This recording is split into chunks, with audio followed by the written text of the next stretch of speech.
ఇప్పుడు non veg నేను అసలు ఇండియాకి రాననే అంటా ఉన్నాడు. ఒక్క లాభం చెప్పి ఇండియా రావడానికి పొల్యూషన్ అన్ని పొల్యూషన్ దరిద్రం.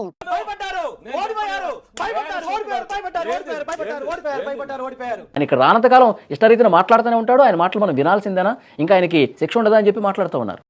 ఏం పీకలేవు, నేను మోనార్క్ని, నన్ను ఎవరు మోసం చేయలేరు. ఎన్న మాట్లాడుతున్నారు, హిందూ సంఘాలు అబ్జెక్ట్ చేస్తున్నారు.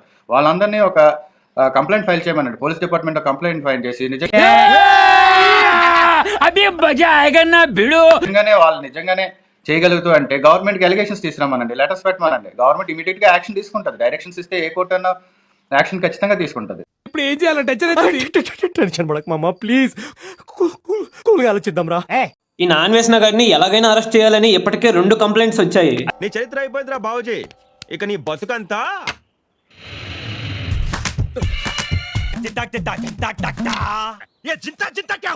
జింతా అంటే ఫేస్, తాత అంటే లాఠీ, చిత్తా అంటే పచ్చడి. టోటల్ గా ఫేస్ అంతా లాఠీతో పచ్చడి అయిపోతుంది అర్థం. అదేంటంటే ఈ నాన్ వేసిన గాడు మన ఇండియాలో జరిగిన రేప్స్ అన్ని హిందువులే చేశారు. ఎవరు చేస్తున్నారు? ఈ హిందువులు.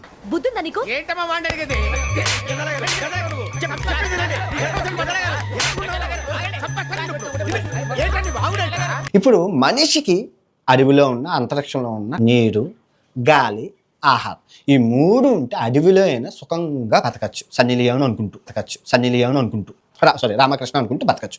ఏ యాంగిల్లో చూస్తే వీడు మీకు అమాయకుడిలా కనిపిస్తున్నాడు, వీడు మొహం చూడండి.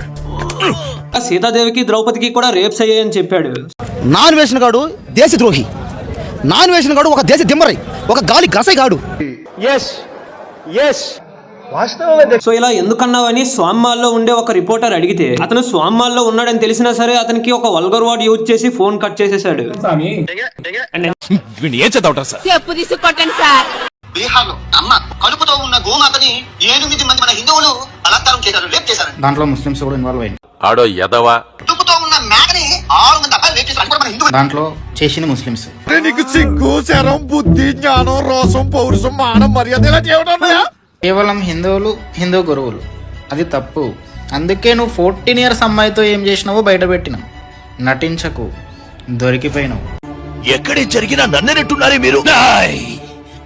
నటించకో, నువ్వేనని నాకు బాగా తెలుసు. దొరికిపోయినావు, చాప్టర్ క్లోజ్. ఈ ముసుగు తిరిగి మొక్కలైపోయింది, నీ సినిమా అయిపోయింది. ఇంకా నటించుకో, జనాలు చంపేస్తారు. ఒక దుర్మార్గుడు ఈ ఇండియాలో అడుగు పెడితే ఖచ్చితంగా వాడిని కాల్చి పడేస్తారు. జనం కొట్టి చంపేస్తారండి. ఊహిస్తేనే భయంకరంగా ఉంది. మహిళలని, హిందువులని, ప్రత్యేకంగా భారతదేశాన్ని అవమానించి, కించపరిచి, దూషించిన వీరిని మన పోలీస్ వ్యవస్థ, మన గవర్నమెంట్ వీనిపైన చర్యలు తీసుకోవాలి. అలాంటి మాటలు వినడం, అలాంటి ఛానల్ ఫాలో చేయడం కూడా తప్పే.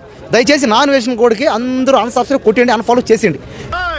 అప్పుడే అయిపోయింది అనుకోకు, ఇప్పుడే మొదలయ్యింది. అదండి, తెలుగు రాష్ట్రాల్లో ఉన్న వాళ్ళు ఆడంగోలు గాని ప్రపంచయాత్రుడు ఆటగాడు కాదు.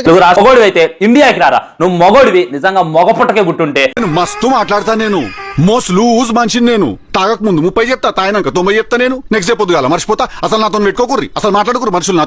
హిందువుని నా మతం మార్చడానికి శత విధాలా ట్రై చేస్తాను. ఈయన మతం మార్చాలని మనం ట్రై చేస్తున్నాం అంట. అటు చూడు బే.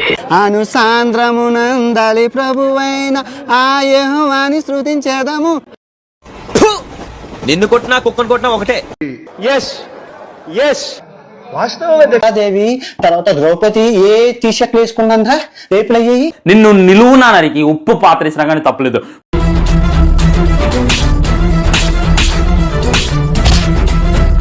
అని చెప్పి తిట్టినాం, ఆ తర్వాత హిందువులను తిట్టినాం, ఆ తర్వాత హిందూ కల్చర్ తిట్టినాం, ఇస్లాం తిట్టినాం, మళ్ళీ నేను వచ్చి హిందువునే అంటాం. మరి హిందువు అయితే ఒకసారి ఇది విను.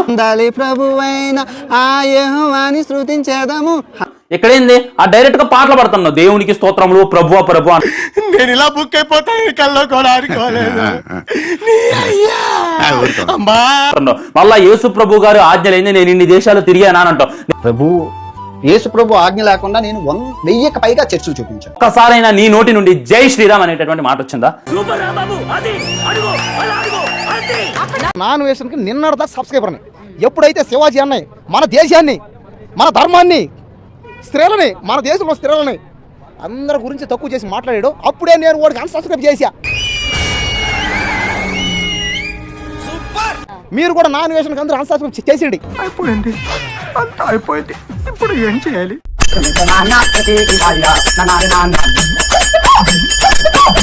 చూద్దాంలే. చూడటం కాదండి మీరు చెయ్యాలంతే. సరే మీరు ట్రై చేస్తారన్నారంటే అది ఓకే అయిపోయినట్టు.